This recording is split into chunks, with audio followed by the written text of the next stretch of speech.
There is a silent garden within your own mind, where every thought is a seed, every emotion is the water, and every image you nurture is the sunlight.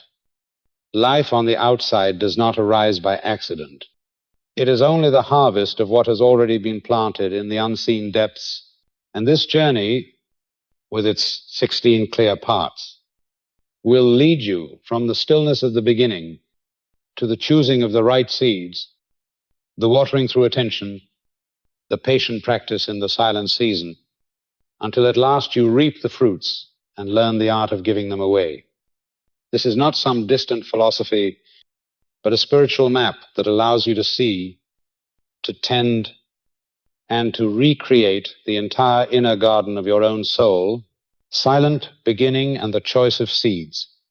The portrait of the inner garden before conditions are formed, an invitation to choose the seeds of thought you are truly ready to reap in the depth of stillness, before the noise of the world rises, before the dust of habit and memory settles. There waits a pristine garden. It is your inner garden.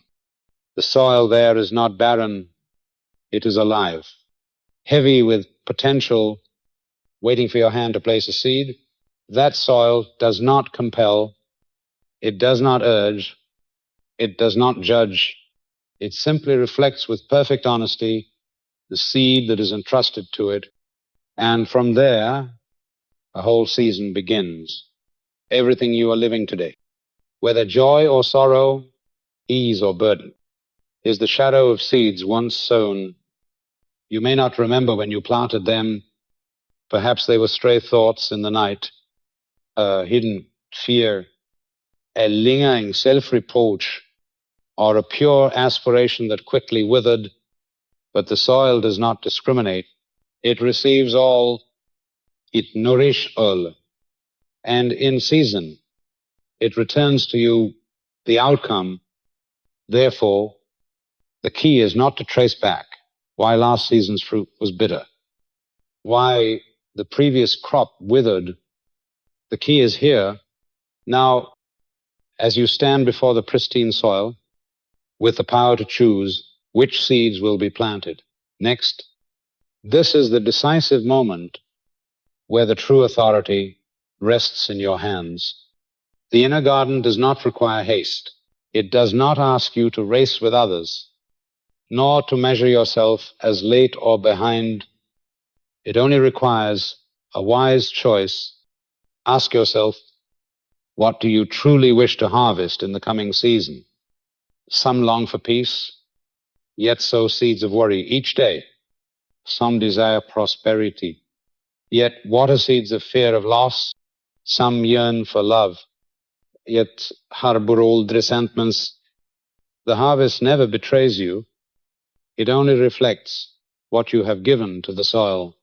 If you want to see a tree that offers cool shade, you must begin by planting the right seed. The soil will not bring forth a mango if you plant a lemon seed. Likewise, life will not hand you freedom if day after day you plant dependence. The power lies not in miracles from outside, but in the choice of seeds within. Picture vividly, you step into a quiet garden, your hand holding invisible seeds. Each seed is a thought, a feeling, an image you carry within. Some are dark, heavy as iron. The soil groans beneath them. Some are bright, light as sunlight. The soil rejoices as they fall. The soil refuses none. It only projects back the faithful result. So then, which seeds will you choose? This is not a distant philosophical question, but a living reality. For even now, you are planting. Every word you speak to yourself is a planting. Every emotion you replay is watering. Every image you imagine, even fleeting, is a command to the soil. Your life does not begin out there. It begins in this soil. When you awaken to this truth, you will cease to blame circumstances, cease to accuse others, cease to fault destiny. You will see the power restored to your hands. You cannot go back and uproot every old seed, but you can choose to plant new ones, and the new seed, if tended faithfully, will grow, covering the garden. A single new tree can transform the landscape. A single new season can fade the scars of the old. It all begins with the choice you make today. Perhaps you think, but I have chosen many times and failed. I planted peace but reaped anxiety. I planted hope but met only disappointment. Understand this. The soil never refuses. At times the seed was not planted deep enough. At times you watered too little, or you grew impatient and dug it up to see if it had sprouted. But a seed truly sown in faith never dies. It requires time. It requires you to trust the process. Above all, it requires your fidelity. A small seed can hold within it an entire forest. A single thought of peace, faithfully sown, can slowly transform your voice, your face, the atmosphere in which you dwell. You do not need to know all. You do not need to see results instantly. You only need to trust the law of sowing and reaping, to believe that the soil will do its part if you do yours. This is the power no one can take from you, regardless of the past, regardless of what you planted yesterday. Today, you can still choose anew. The soil has never closed its doors. It remains open, waiting, faithful. And when you truly choose, truly plant, at that very moment, a new season begins in silence. You may not see, you may not hear, but beneath the ground, life is rising. So choose the seeds you are truly ready to reap. Be courageous to let go of those old seeds that once disheartened you. Plant what uplifts, what enlightens, what opens your soul wide. For one day, when you walk into the garden and behold the green canopy of trees, you will know it all began in the moment you dared to choose anew, in the stillness of today. Every moment is a planting. Every word, every feeling, every image enters the subconscious, germinates into behavior and outcome, and no moment ever stands alone. There is no instant that passes and disappears as though it never existed. Each moment sows a seed, and that seed is never silent. It slips into the subconscious, rests there quietly, and one day rises into an attitude, an action, and finally a result. A careless word spoken in anger can become a haunting memory in the heart of the listener for years. A timely glance of tenderness can awaken new faith in a despairing soul. No act stands alone. No feeling dissolves without meaning. All leave their mark. Consider for a moment, today, which thoughts have you repeated the most? Were they anxieties about what has not yet happened, or the faith that all things will be made right? Were they old stories you keep replaying, or visions of a brighter tomorrow?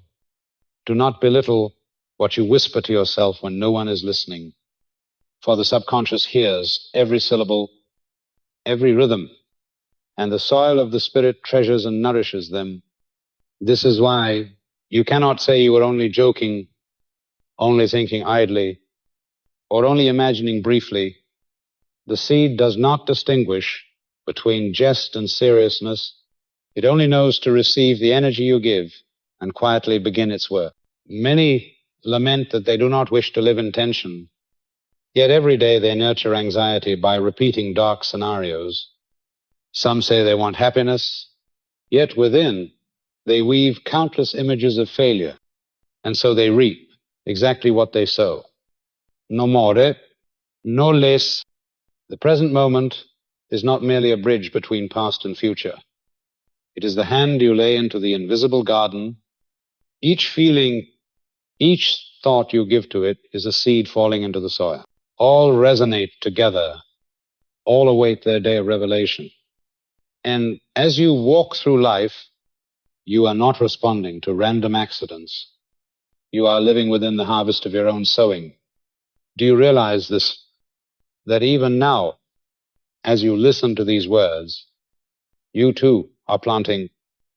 The images your mind records as you hear this story are new seeds. They will go on working in silence. And one day you will find yourself reacting differently, choosing differently, and marveling at where the change came from. It came from this moment, from the instant you allowed the seed to fall deeper. So I must ask you one question, and let your answer be only to yourself. No need to speak it aloud. In recent times, which seed have you sown the most? Is it the seed of fear or the seed of peace? The seed of lack or the seed of gratitude? Be honest, for the soil is more faithful than you imagine. It only reflects exactly what has been entrusted to it. And when you answer that question, you will know why your garden today appears as it does. If the answer lifts your spirit, keep planting. If the answer weighs upon your heart, do not be afraid. It is never too late. The soil has never closed. It still waits, still patient, still faithful. You only need to begin again, to choose another seed, and from this day forward, to sow with awareness. I thank you for being present in this moment, for your very presence is proof that you desire to plant something different, brighter, more complete. Not everyone pauses to listen. Not everyone has the patience to sit quietly within a long story. But you chose to remain. That already is a precious seed. And believe that the soil has received it even now, preparing a new season for your life. Begin again and drain the water from old beliefs. You are not bound by the past. For the moment you cease watering the thoughts of fear, they wither, and you are free to begin again in stillness. No old belief can hold you forever. The past is not destiny. It is merely harvests already reaped, seeds already sown. At times you look upon the present garden and think you are condemned to dwell in it, always with its barren trees, its weeds, its bitter fruit, but that is illusion. Every seed lives only so long as you continue to water it. A thought of fear will wither. If you cease to tend it, a sorrowful memory will lose its power when you no longer cling to it day after day.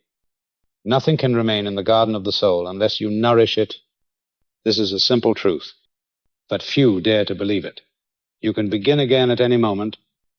You need not wait for a special day, nor for a sign from the outside, nor for the world to change. In this very instant, you can draw back the water from seeds of fear and turn to nurture a new shoot of life.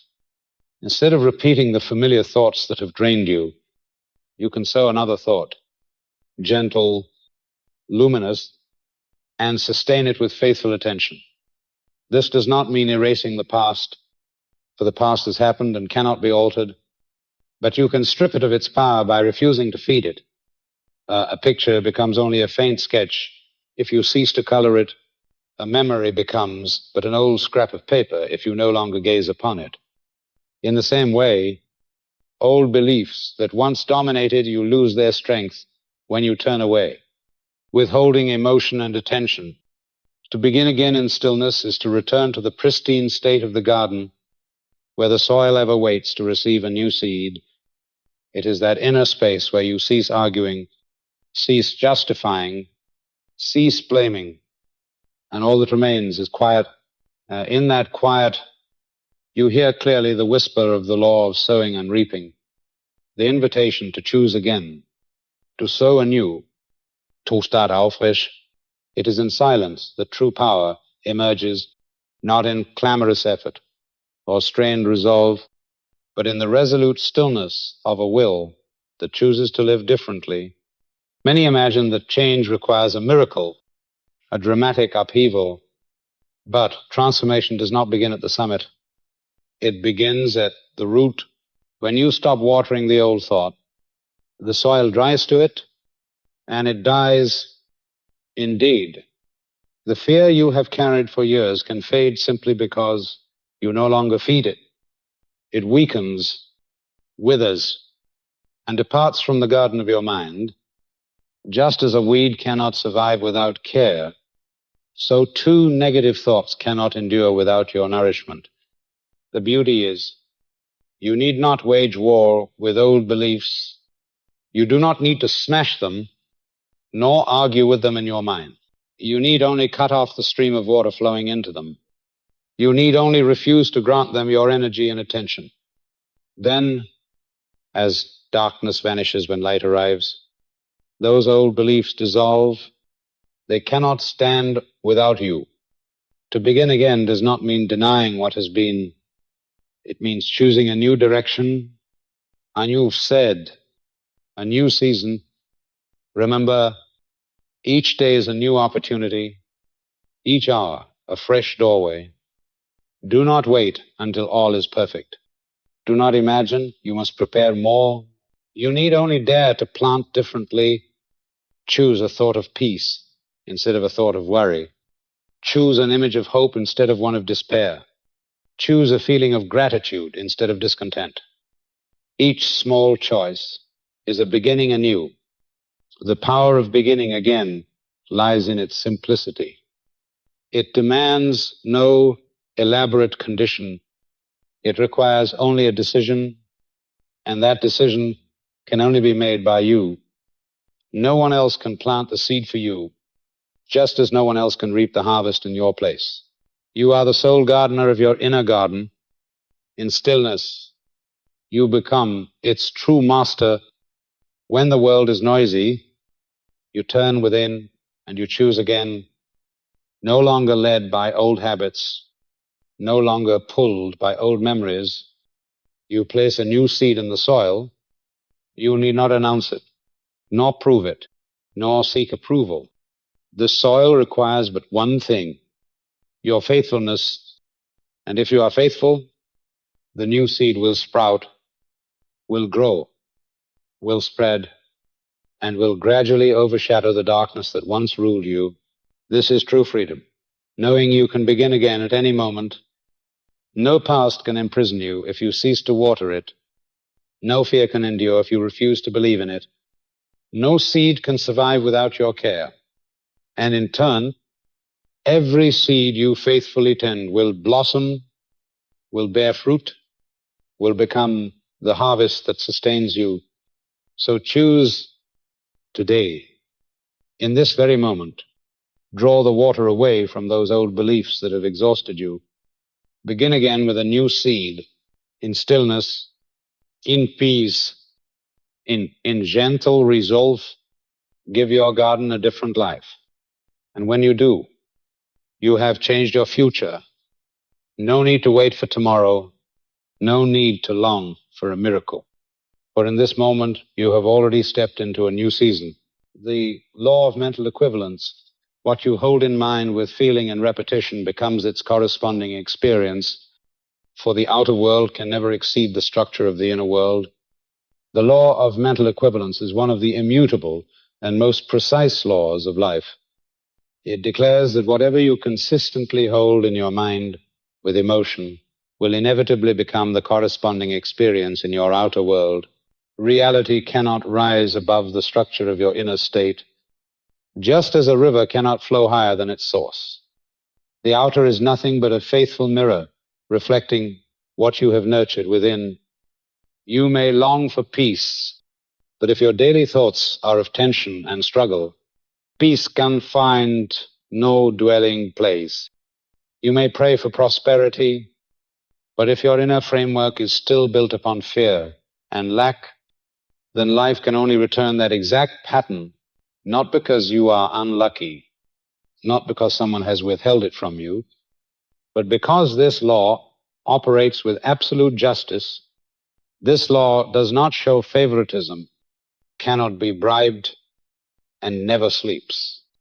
It works as surely as gravity, existing whether or not you believe in it. You may ignore it. You may resist it, but you cannot escape its influence. Each time you replay a worry, you are casting a new mold for fear to take form. Each time you imagine loss, you are building an invisible structure that will sooner or later manifest. Yet by the very same mechanism, each time you hold a vision of peace, each time you plant a feeling of gratitude into your consciousness, you are paving the way for a good experience to appear. This is why every true change must begin within. You cannot demand the world to respond differently while maintaining the same inner pattern. You cannot expect a tree to bear sweet fruit if you continue to plant bitter seeds. The law of mental equivalence invites you to become a conscious gardener, sowing only what you truly desire to reap. So ask yourself, where did your mind dwell the longest yesterday? What image did you nourish the most? Are you living with a structure saturated with tension, or with one that opens the door to peace? For it is that very structure that will shape tomorrow's experience. And when you look honestly, you will understand why your present carries the colors. It does. I want to invite you to one simple act right now. If you are truly ready to change the inner structure, write in the comments these words: I'm ready to change. If you have little time, simply type the number 1, for even such a small action is a declaration to yourself that from today, you choose to sow differently, and I want to know of your presence in this journey, to know that you are not merely listening and passing by, but that you are truly engaging in the process of sowing and reaping. Thank you for being here, for listening, for giving your attention to a truth that may be hard to accept yet cannot be denied. You are the architect of your inner structure, and the law of mental equivalence will always remain faithful to what you sow.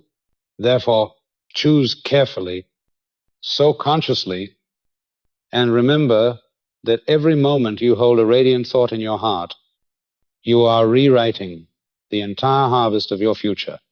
Inner architecture and consistent training. The mind can be disciplined through repeated choices, replacing fear with peace to build a new structure, one sustained by persistence rather than intensity. Inner architecture does not appear on its own.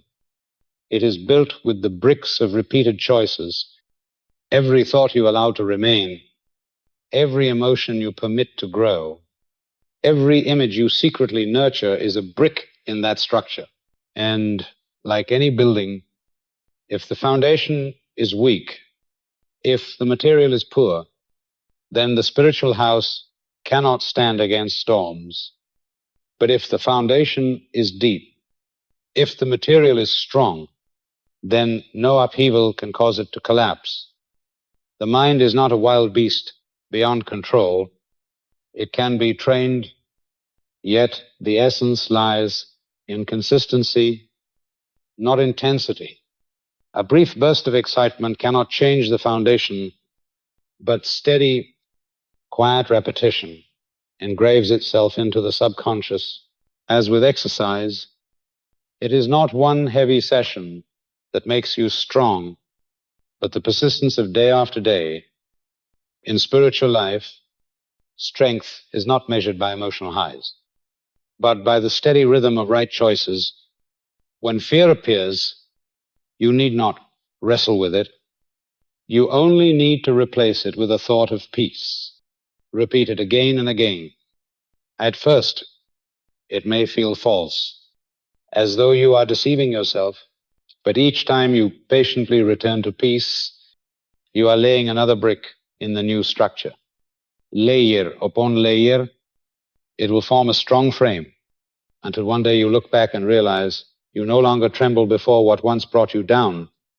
Training the mind is not about policing every fleeting thought, but about creating a familiar direction. Like water, the mind will flow into the groove already carved. If you continually dig channels of worry, the mind will naturally run that way. But if you begin to carve channels of peace, repeating and repeating, Sooner or later, the mind will regard it as the natural path. Then, instead of struggle, peace will arise as reflex. Inner architecture is like building a house in silence. No one applauds when you lay the first brick. No one congratulates you when you clear the foundation. But the day will come when others step into that space and feel the strength, the calm radiating from its walls. You need not explain. You need not prove. Your very presence will testify. And here is the vital truth. You cannot construct a new architecture if every day you continue to dwell in the old house. That means you cannot keep repeating the old stories and expect new results. You cannot cling to old images and hope for transformation. A new structure demands new material, new thoughts, new emotions. Each time you replace fear with peace, you are clearing the old house and laying the foundation for the new. Consistency is the conductor. You do not need perfection. You only need fidelity. There will be days you forget, days you stumble, but that does not mean the building has collapsed. Return. Lay another brick. Keep building. A house is not raised in a few days, but through steady perseverance, each return strengthens the foundation. And one day, you will be astonished by the strength that has quietly taken root in you. Picture it. One walking on weak ground trembles with each step, but when the ground is solid, each step becomes confident. So it is with inner architecture. When you continuously train the mind with wise choices, confidence and peace cease to be temporary states. They become the ground you always stand upon. And from that ground, every decision, every action, every relationship is upheld. The wonder is, you do not need extraordinary power to do this. You only need to choose, to repeat, to remain faithful. Like the builder, no one carries the entire house on their back at once, but lays one brick, one layer of mortar at a time. So you build your life with each small choice, each peaceful thought, each grateful feeling. When repeated long enough, they form a structure unshakable. This is the art of building inner architecture, gentle yet steadfast, silent yet strong, not dependent on impulse but on repetition. And one day, when the storm blows, when crisis descends, you will stand firm without effort, for the foundation is deep and the frame is strong. It all begins with consistent training, with replacing fear by peace. Repeat it until peace becomes your natural breath. Return to the unseen, the source of cause. Every visible result belongs to the past, for the true cause lies in the unseen. Tend your garden in consciousness, for there is where all planting begins. Everything you behold before your eyes already belongs to yesterday. A success, a failure, a door that opens or closes, all are results of causes sown beforehand in the unseen. The visible world is only the finished picture, while the brush that painted it is always hidden within. You may spend a lifetime retouching a canvas already dry, yet nothing will change unless you return to the hand of the artist, which is your thought and belief within. To return to the unseen is to cease fastening yourself to outer appearances.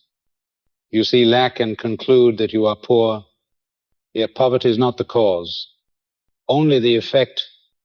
The true cause is the mental pattern of limitation you have nourished too long. You see conflict, and suppose it is the nature of the relationship, yet conflict is only the effect. The true cause is the image you hold of another deep in your soul. When you change the unseen cause, the seen result must change accordingly. For the law allows no exception. The true garden lies within consciousness. Every seed you sow there will Silently germinate until one day it becomes the landscape you call life. Let your mind be tended soil, not an abandoned field where weeds grow unchecked. The wise do not waste their strength uprooting each weed above ground. They begin with the seed. In the same way, you need not struggle with every outward expression, but begin at the level of cause, where all things truly take root. This is the power of the voice within, not merely a sound in your ear, but a space to which you return. In that space you hear the truth that every cause begins within. In that space you find the water that renews the field, the light that guides every season. If you will return there, you will discover that power is not outside, but within your very breath, in every thought, in the silent choices of each day. As you care for this unseen garden, the visible world must reflect it. Sow thoughts of peace, and you will find the atmosphere around you grow calm. Sow feelings of gratitude, and you will discover countless reasons to give thanks. Sow images of prosperity, and opportunities and resources will appear. Sow faith in love, and others will alter the way they treat you. None of this is sudden magic. It is law, and the law is so faithful it never errs. To return to the unseen is a discipline, for the world ever seeks to pull you outward, to make you believe that form is reality, but form is only an echo, an old recording. If you trust it, you become trapped in the loop of old results. If you are bold enough to return within, you will find another doorway, a space where new seeds can be planted. There, you need not prove, you need not explain. You need only choose and hold firm. Remember, every great thing begins in silence. Seeds germinate in the dark soil, not in the light. The heart finds its direction in stillness, not in noise. The mind is renewed when you make room for quiet, not when you chase outer confirmation. To return to the unseen is to return to the primal power, where you are no longer deceived by illusion, but walk with the divine law of creation. Look upon your life. All that is happening today is but the mirror of yesterday. Do not waste your strength arguing with the mirror. Go straight to the true face, which is the thought and belief you are nurturing. Change the within, and the mirror will change.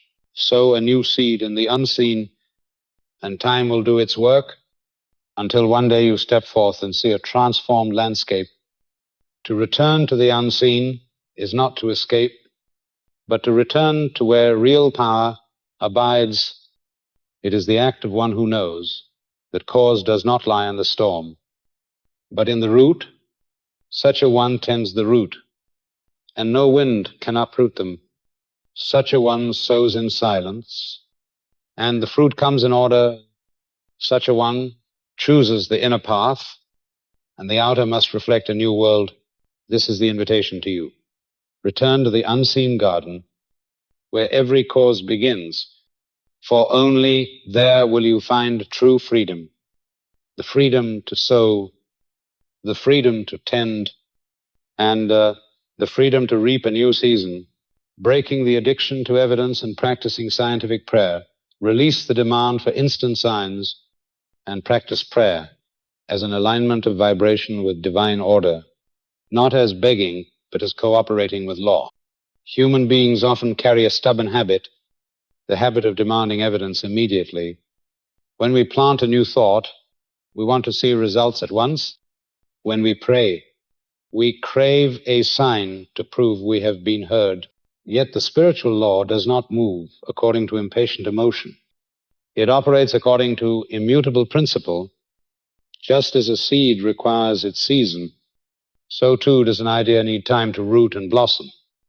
Addiction to evidence causes you to dig into the soil, pulling up the seed again and again just to check if it has sprouted, and in doing so, you obstruct the very process you desire.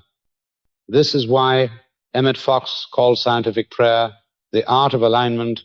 True prayer is not begging, not bargaining with some external power.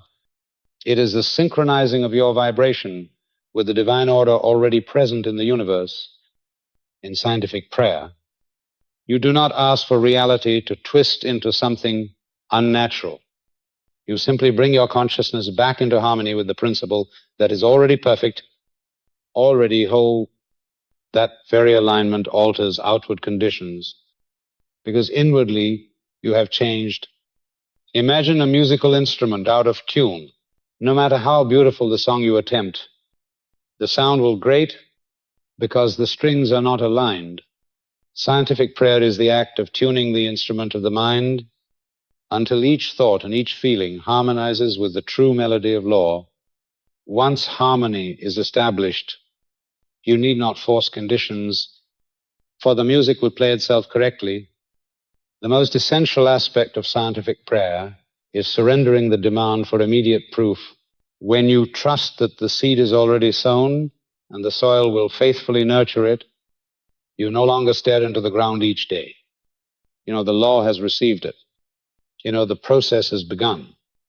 That trust is the nourishment that sustains the seed. Doubt and the hunger for signs are like drought, silently draining the seed of its life. To pray in this way requires inner discipline. You must learn to stand still while the outer world shows no change. You must learn to keep peace when no sign appears. You must learn to return within to strengthen alignment rather than rushing outward in search of evidence. This is the trial of faith and the gateway to true transformation. In scientific prayer, you do not dwell on fear, nor attempt to control the precise outcome. You hold within your mind the state of completion as though what you long for is already present. You nurture the image and the feeling that correspond to it, and then allow the law to do the rest. This is not self-hypnosis. It is spiritual creation, for the subconscious receives the image you sustain, and by the law of equivalence, it must appear in your life. Remember, you do not need to force circumstances nor compel people. You need only align yourself. Once alignment is set, the outer world must rearrange to match it. Just as the compass needle always points north, when the inner being is steady, the outer events will fall into the corresponding order. Addiction to evidence robs you of your power, but scientific prayer restores you to the center. When you cease demanding signs, you stand firm, you walk as though you have already received, and that very posture releases creative energy, causing what you desire to quietly become inevitable. Therefore, train yourself to abandon the craving, to see results at once. Allow the process to unfold in silence. Regard each prayer as an act of tuning your mind, bringing it back to the truth already established, and you will see that when the inner is tuned, the outer cannot help but change. This is not an idle promise. It is law. And law always keeps its word. Attention is the currency of creation. Attention is water. Emotion is sunlight. And whatever you water will grow. Most people unconsciously water the weeds. The task is to reclaim and redirect attention. Attention is one of the most powerful energies you possess. It is like the flowing water in the garden of the Spirit. Wherever this stream touches, seeds there will begin to sprout. If you pour it upon weeds, the weeds will flourish. If you pour it upon seeds of peace, peace will grow strong. The truth is, most people unconsciously allow their attention to stream toward negative thoughts, toward worries, toward worst-case scenarios. They do not deliberately plant bad seeds, but they unintentionally nourish them with their most precious resource.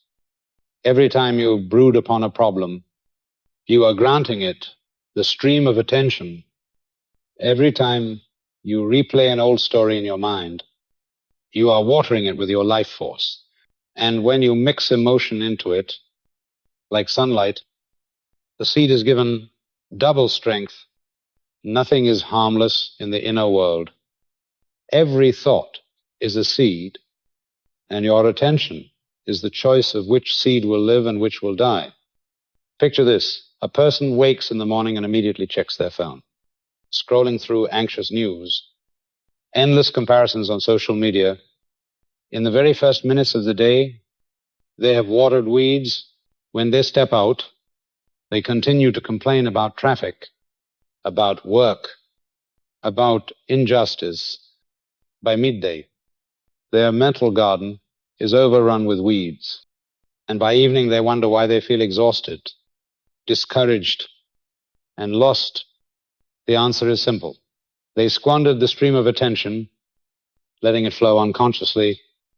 Contrast that with one who begins the day in stillness, taking a few minutes to direct attention toward a thought of peace, an image of gratitude. They place their mind upon a luminous seed. Then the water of attention and the sunlight of emotion begin to nourish that new life throughout the day.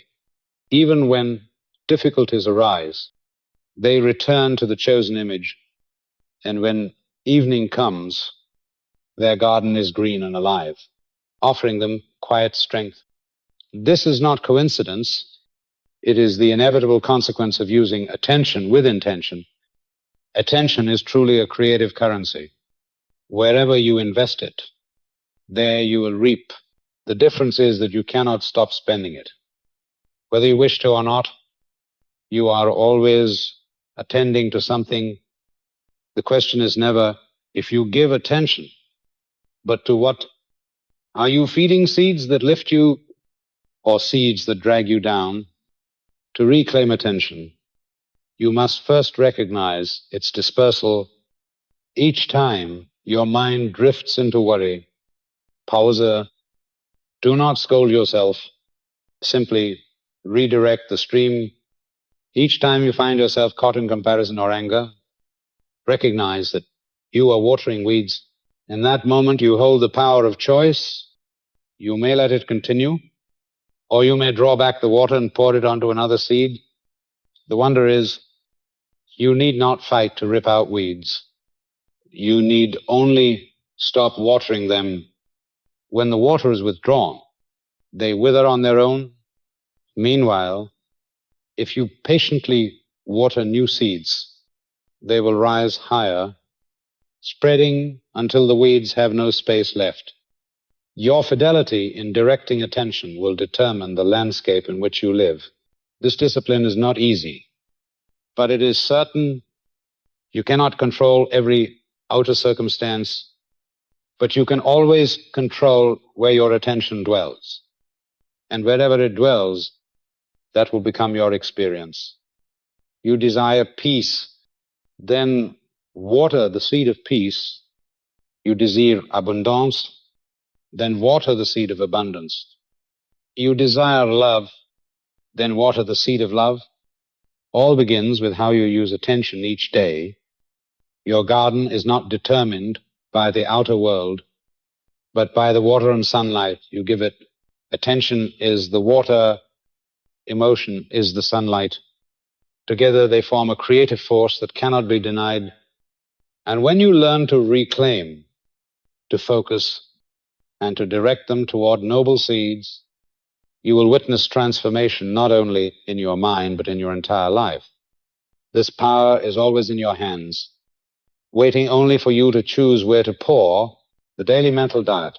Stop feeding inner dialogues that mislead and shift from reaction to creation through the gentle yet steady discipline of attention. Just as the body cannot remain healthy if it feeds carelessly, the mind cannot remain clear if it consumes every passing stream of thought. There is a diet for the body, and there is also a diet for the spirit. This is no less important, for it is the mental nourishment that either strengthens or weakens the architecture of your inner life. Pay close attention to the silent dialogues within your mind. They are like the meals you consume daily. A tale of self-blame repeated over and over is a bitter food that drains your strength. An anxious scenario rehearsed in thought is a toxic meal that burdens your subconscious. In contrast, a peaceful affirmation, a grateful image, a loving voice whispered to yourself is pure nourishment, fortifying you against the storm. The mental diet is not about suppressing every negative thought, but about discipline in selection. Just as one who cares for the body chooses what is wholesome, you must also choose which thoughts are worthy to keep. This is not a tense effort, but a gentle and steady focus. Each time you notice the mind drifting into useless conversations, simply guide it back to the idea you have chosen. At first, this may seem small, but it is these repeated returns that create strength. A person does not become healthy from a single good meal, but through maintaining a wholesome diet day after day. Likewise, you cannot expect one positive thought to change your entire life, but you can be sure that a healthy mental diet, faithfully sustained, will rebuild your whole inner garden. This is the vital shift from reaction to creation. One who lives in reaction allows the mind to be pulled along by events, words, news, opinions. They eat whatever is placed before them, and their soul becomes restless and conflicted. One who lives in creation chooses their mental food, decides what they allow into their mind, selects the inner dialogue they wish to nourish. Thus they build a resilient strength that nothing can shake. Look back upon your day. How much time did you give to silent dialogues replaying in your head? Did you argue with someone in imagination? Condemn yourself for a mistake? Worry over a future scenario? All of these were the meals you ate. And if you feel weary, depleted, it is because your mental diet was unwholesome. Now try another way. Instead of replaying the old story, dwell on the image you truly desire. Instead of repeating negative words, whisper affirmations of peace. Instead of pouring attention into fear, pour it into gratitude for something small in the present.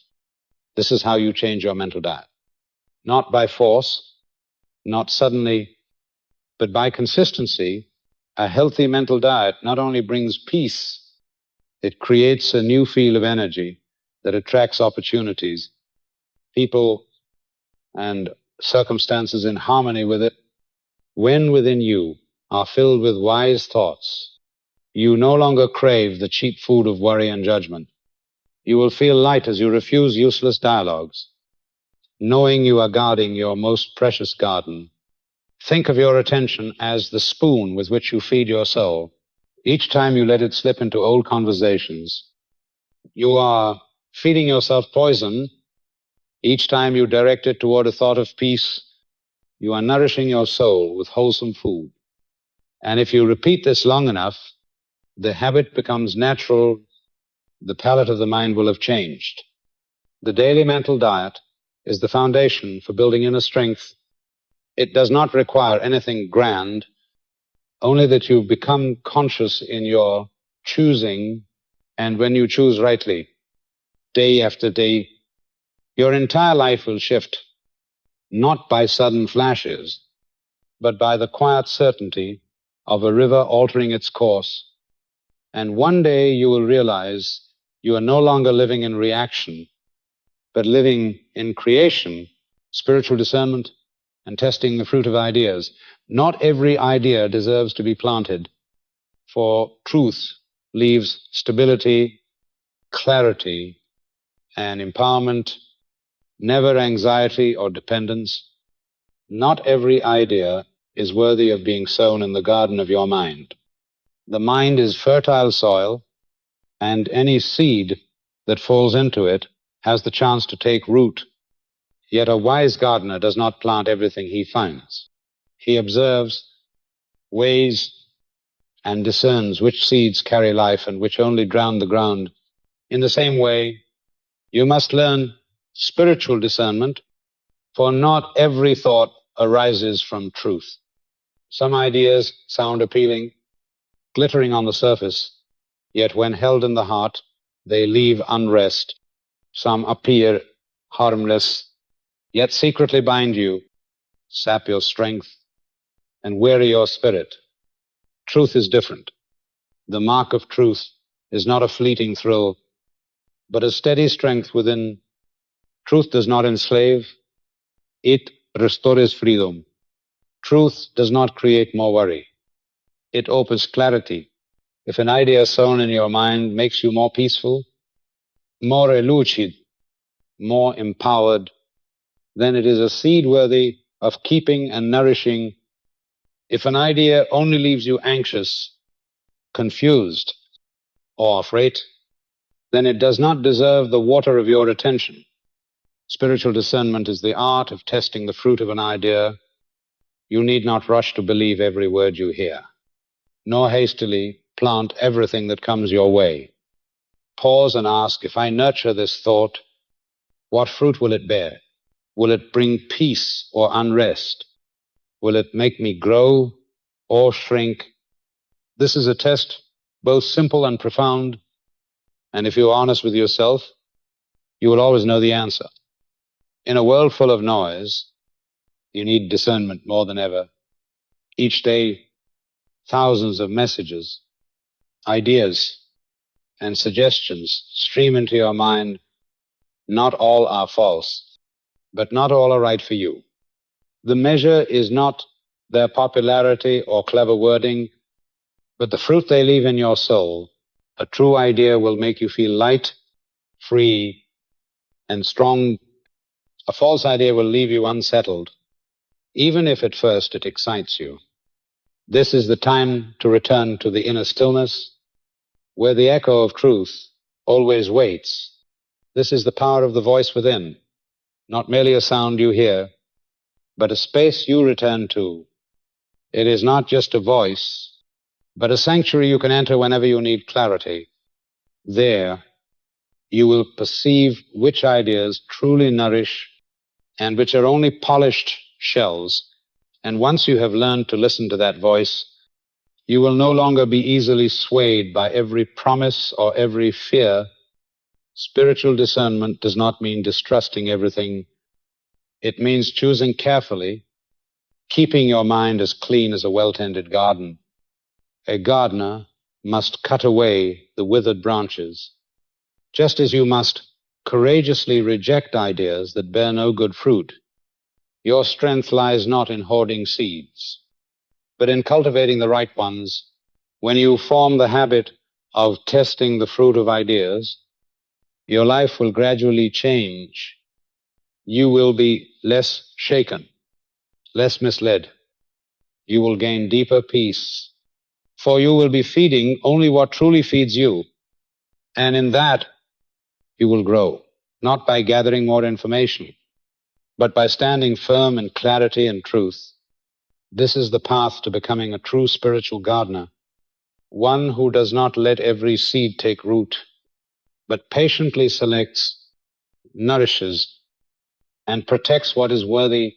Pruning, releasing the ego and old habits. Pruning is refinement, not punishment.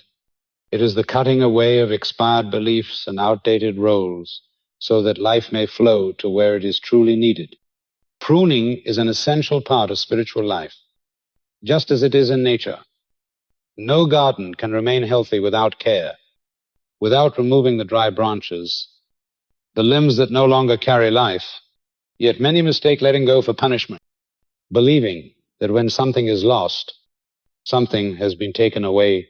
In truth, pruning is an act of love, a refinement that allows life to flow into the right places, so the tree may be nourished more deeply and grow stronger. In the mind, there are also dead branches. They are the old beliefs that have expired, the habits formed from fear, the roles you once needed to survive, but which now only weigh you down. You may once have leaned upon them to pass through a difficult season, but now they are like limbs without sap, no longer bearing fruit. If you keep them, they will drain your energy and block the flow to the parts of you that most need to grow. Pruning means daring to look directly and having the courage to release, not releasing yourself, But releasing the ego clings to everything, fearing emptiness, fearing loss, fearing the absence of safety. But the soul knows that only when you cut away what no longer fits can new life enter. A dry branch removed does not weaken the tree. It allows the life force to concentrate where true potential lies. So it is with old habits. Some you continue only because they are familiar, yet they hold you in place, keeping you from advancing.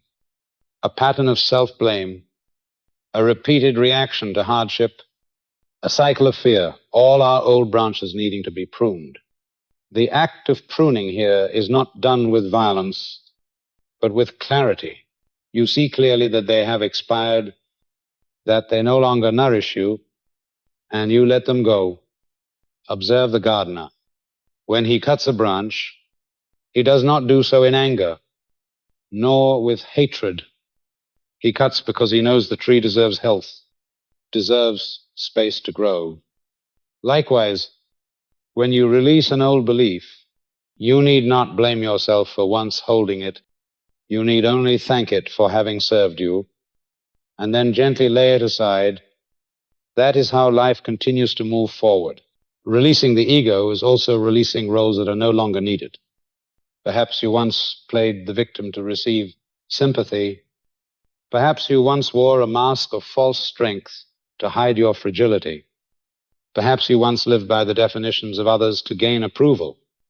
But now those roles are like tight garments, no longer true to who you are. When you dare to remove them, you feel lighter, freer in your breath, and the energy of life rushes back in. Pruning is never loss. It is preparation for a new season of bloom. A garden after pruning may look bare, yet soon it bursts forth greener than ever. Likewise, you may feel empty after releasing an old habit or belief. But this is not the emptiness of loss. It is the emptiness of potential.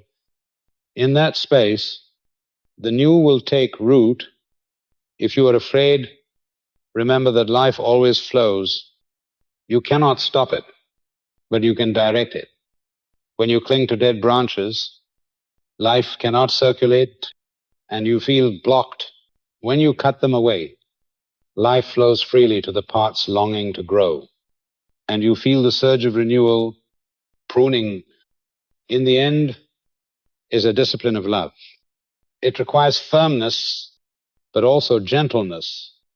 It invites you to rise, to face, and to choose not because you despise the past, but because you love the future. And once you have the courage to do this, you will see that you lose nothing of value. You only leave behind what has outlived its season.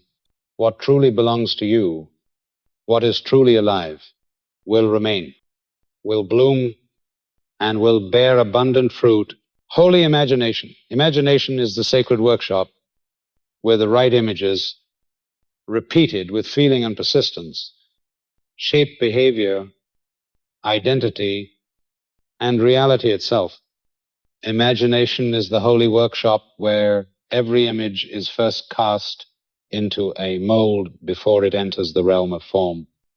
Every creation, every discovery, every transformation in human life begins with an image unseen by others, but held firmly in someone's imagination. This is not a child's game. It is the creative power the universe has entrusted to you. When you envision something with genuine emotion, when you return to that image faithfully, it does not remain only in the mind, but gradually begins to shape behavior, habit, identity, and finally, the outward reality. The danger is that most people use imagination unconsciously. They constantly imagine the worst scenarios, painting in their minds failure, conflict, and loss. And according to law, those images impress the subconscious and become the foundation of actions and choices. The one who repeatedly imagines failure will unconsciously sabotage opportunity. The one who constantly imagines unworthiness will live and act exactly like one who is unworthy. Thus, unconscious imagination becomes a chain. On the other hand, if you learn to use imagination in a holy way, you transform it into an instrument of liberation. Picture yourself standing in peace, in clarity, in love, and feed that image with sincere emotion. At first it may feel strange, but each return carves a new path in consciousness. Day by day, that path deepens until it becomes the road you naturally walk. This is how imagination rewrites identity and, in turn, rewrites reality. To do this requires discipline, not harsh discipline, but loyalty to the chosen image. When the mind is pulled back to the old picture, gently yet firmly return it to the new one. When old emotions rise, do not fight them, but redirect them until the new image becomes the default canvas of your soul. From that default picture, your behavior will change, your habits will shift, and your results will transform. Now let me pause and ask you one question. In recent days, what have you used your imagination for the most? Have you painted a future of peace or a future of tension? Have you envisioned doors opening or doors closing? This is not a question you need to answer aloud, only to yourself, for your answer explains why your present life appears as it does. And I want to thank you because you are here listening to these words, allowing them to enter your imagination. Your presence is proof that you want to choose a new picture, that you desire a different harvest. Not everyone takes the time to reflect on imagination, but you have chosen to remain with this story. That alone tells me you are ready for a turning point. Remember, imagination does not distinguish right from wrong. It only magnifies what you give it most often. Therefore, become the conscious artist, painting only the picture you truly wish to live within. Each day, devote time to nurturing noble images. Let your emotions flow into them and remain faithful until they become your natural breath. Then you will see imagination no longer as a pastime, but as the bridge between the unseen and the seen, between seed and fruit, between potential and reality. Faith as the enduring root. Faith is the continuous alignment with law, placing security in the unchanging order rather than in shifting circumstances, steady as the roots of a tree. Faith is not vague hope or passive, waiting for a miracle. Faith is the root sunk deep into the immutable spiritual law. The constant harmony between the inner life and the eternal order of the universe. A tree may sway in the wind, may shed its leaves in winter, yet its roots cling firmly to the earth, drawing nourishment and holding the trunk upright. So too, one who has faith is not exempt from the changes of life, but they possess roots that hold steady, unmoved by the turbulence of circumstance. When you place your security in money, status, relationships, or any outward thing, you are leaning on branches that are easily shaken, for all of these are subject to change. They may wither, be lost, or be cut away. And if your roots are fixed only in them, you will feel you have lost everything whenever storms arise. But if you learn to root yourself deeply in spiritual law, in eternal order, you will feel secure, even when the outer world is in chaos. Faith is the inner certainty that the law of sowing and reaping always operates. It does not promise that the road will be smooth, but it guarantees that no right seed you plant will ever be wasted. It gives you the calm assurance to keep sowing even in a long winter. Faith tells you that though the field looks empty, life is already stirring beneath the surface, and time alone is needed for the shoots to rise. One without faith is like a leaf adrift on the river, carried by emotions, by opinions, by sudden shifts. When things go well, they are glad. When adversity strikes, they collapse. But the one with faith is like the tree whose roots are deep. They may sway, but they do not topple. They may bend, but they remain standing, for they know true strength lies not in the weather, but in the root. Faith must be practiced daily. It is not a passing feeling, but a commitment in thought, a consistent return to the eternal truth. Each trial is an opportunity to dig roots deeper. Instead of asking why this has happened, you learn to ask where you are being invited, to place your faith, and as you continue to choose the divine order as your foundation, every storm only makes your roots stronger. The wonder of faith is that it does not make you rigid, but flexible, just as roots not only grow downward, but spread outward to embrace many directions. Faith enables you to adapt to change without losing ground. You do not fear the season of falling leaves. You do not panic when the earth trembles, for, true life is not in the surface changes, but in the eternal flow beneath. Faith is not blind stubbornness, but spiritual understanding. It looks clearly at the fact that every outer phenomenon is only an effect, while the true cause lies within. It does not deny difficulty, but places it within the larger framework where law works with perfect accuracy. And so you no longer need to clutch everything tightly in your hands. You will learn to stand still in faith, and that stillness becomes your strength. Without roots, you are easily pulled into illusions, fears, and empty promises. But with faith, you discern shadow from substance. You no longer chase immediate evidence, for, evidence comes after. You are patient, you are steadfast, and that steadfastness builds a life unshakable. Imagine yourself as a tree. You may not yet be tall, but if you choose each day to sink your roots deeper into spiritual truth, you will no longer fear the storm. You will see that your security is not in circumstances, but in the eternal order with which you are aligned. And once the roots are firm, the trunk will naturally rise, the branches will naturally flourish, the fruit will naturally appear. Such is the inevitable outcome of a life founded upon faith, steadfast in the storm. The test of practice. Storms are rhythms of life, not failures.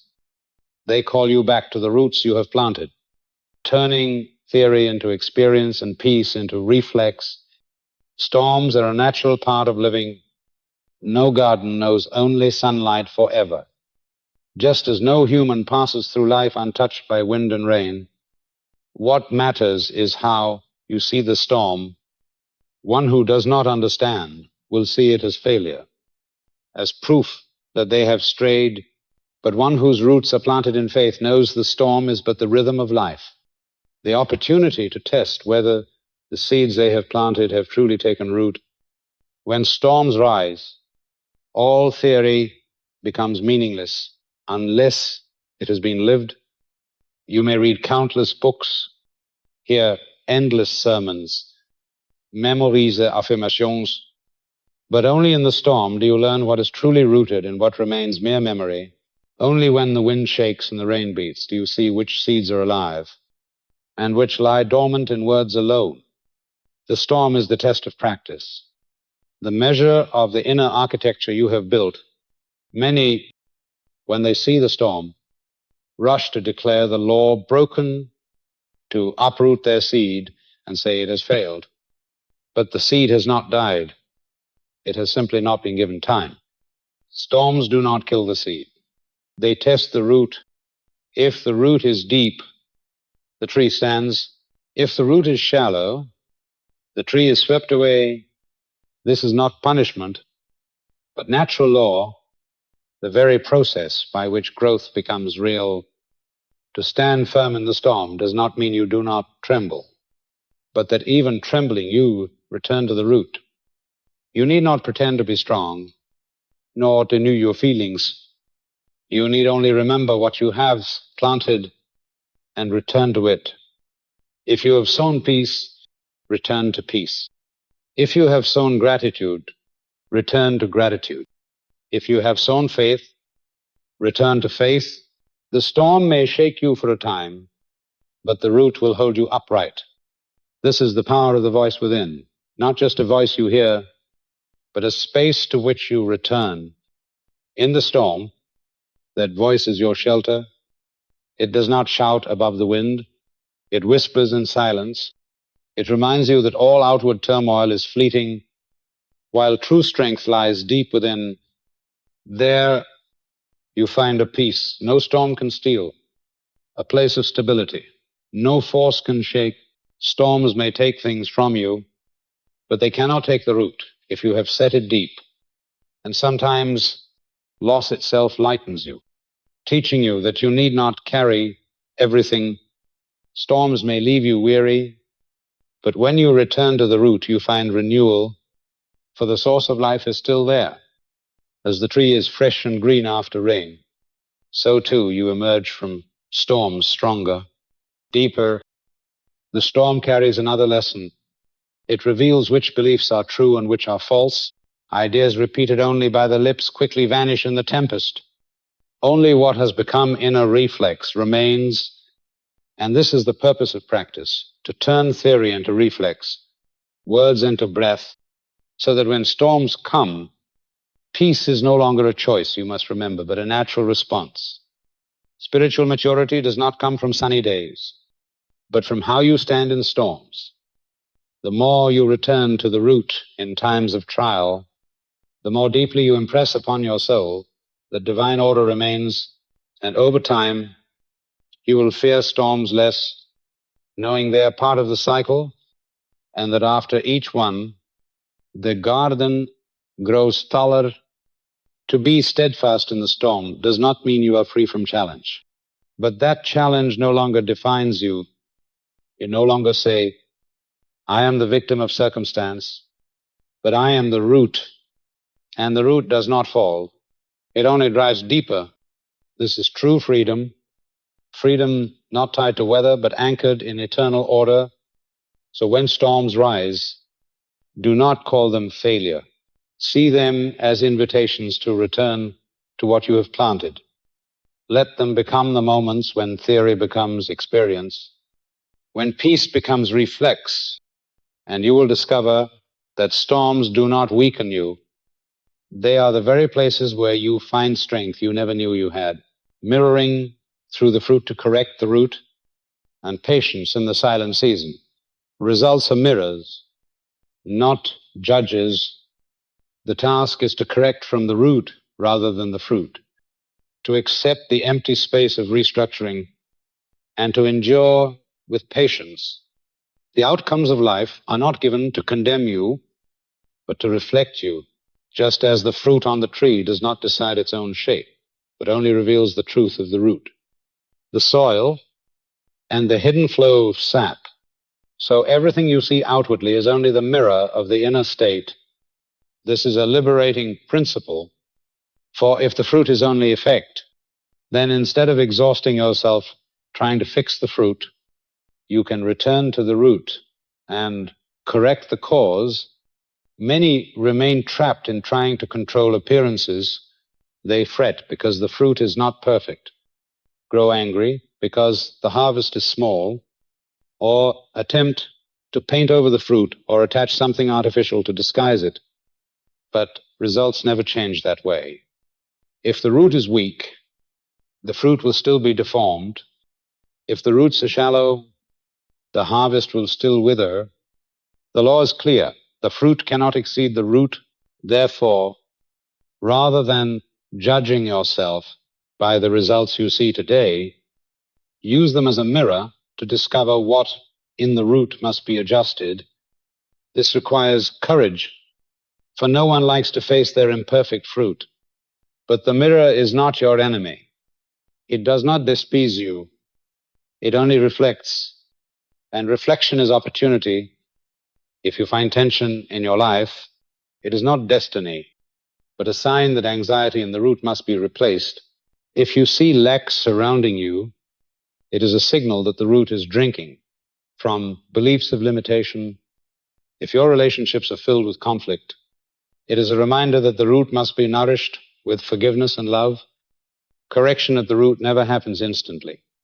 There will be seasons when you must live in the empty space, like a garden newly pruned of all its dead branches. Outwardly, it may appear bare, as though lifeless, yet it is the silent season of restructuring. The sap is flowing inward to the root, preparing for a fresh bloom. If in that season you grow impatient, if you declare too soon that the tree has died, you will miss the coming flowers. Patience is the most necessary virtue in this process, for the law never overlooks a single seed, but the law also never shortens the season required.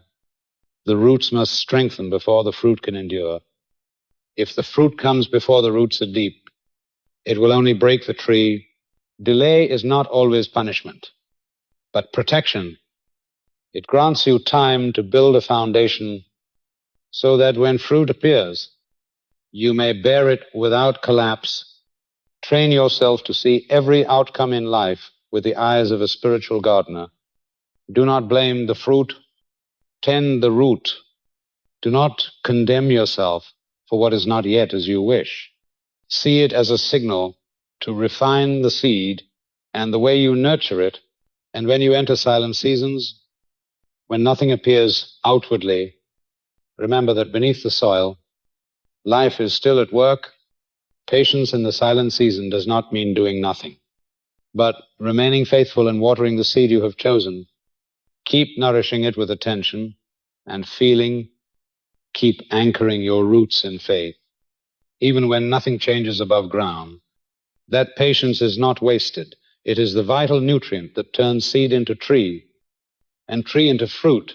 And when one day the new fruit appears, you will understand it was not the product of a moment, but the harvest of a silent season you endured with faithfulness.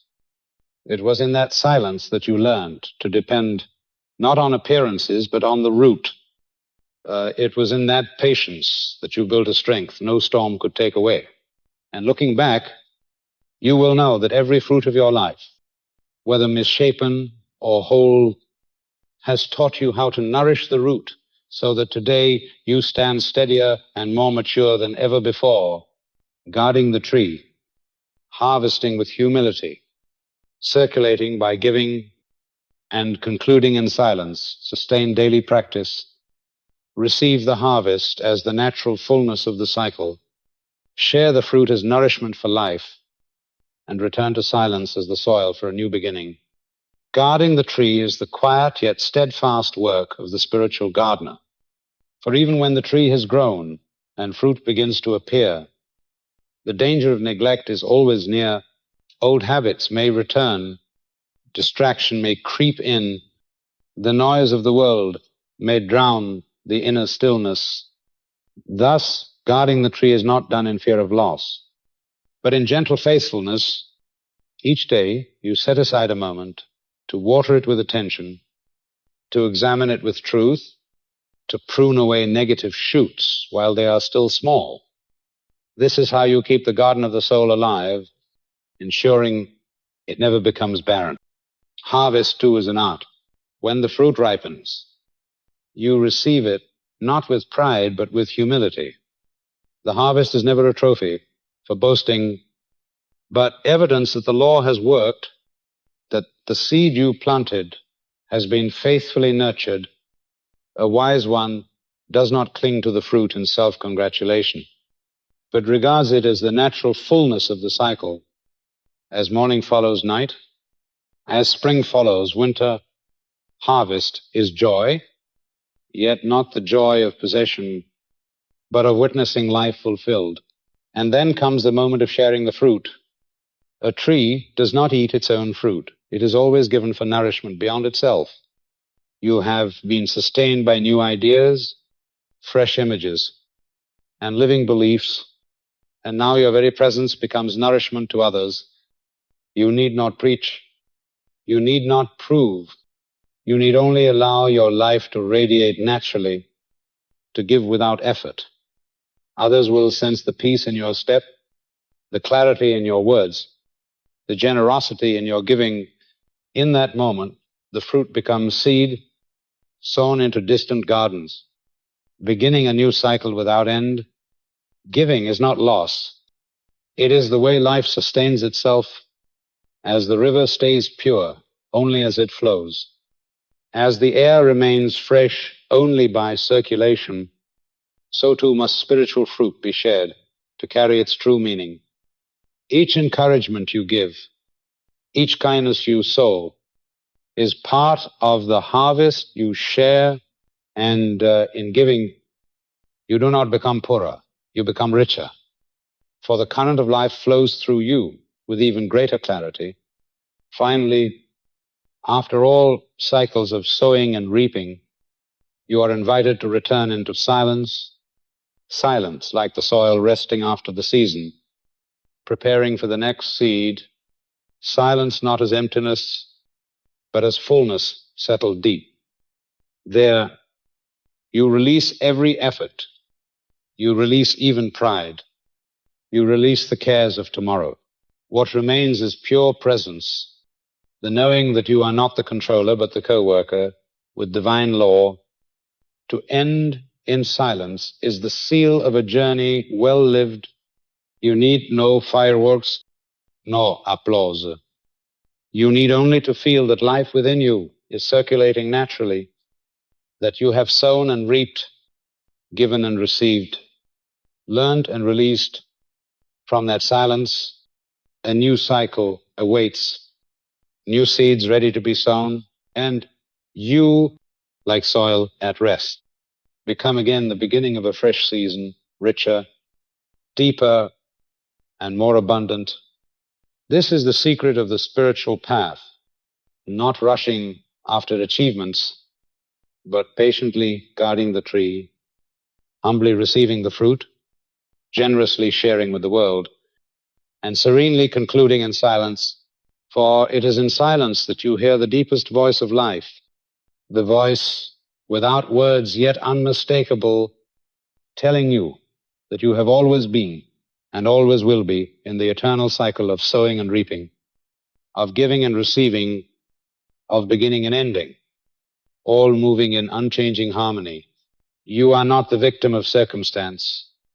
You are the spiritual gardener of your own soul. Every seed you plant, every stream of attention you pour out, every moment of patience you hold in the midst of storms, all are quietly shaping the harvest to come. Do not fear the silent seasons, for they are the times when roots sink deep. Do not despair when results seem less than you hoped, for they are only mirrors guiding you back to the root.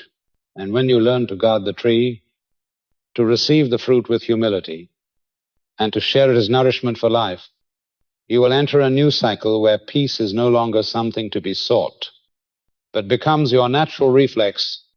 Believe this: your inner garden is always ready to bloom, waiting only for your hand to tend it with mindfulness and steadfast faith.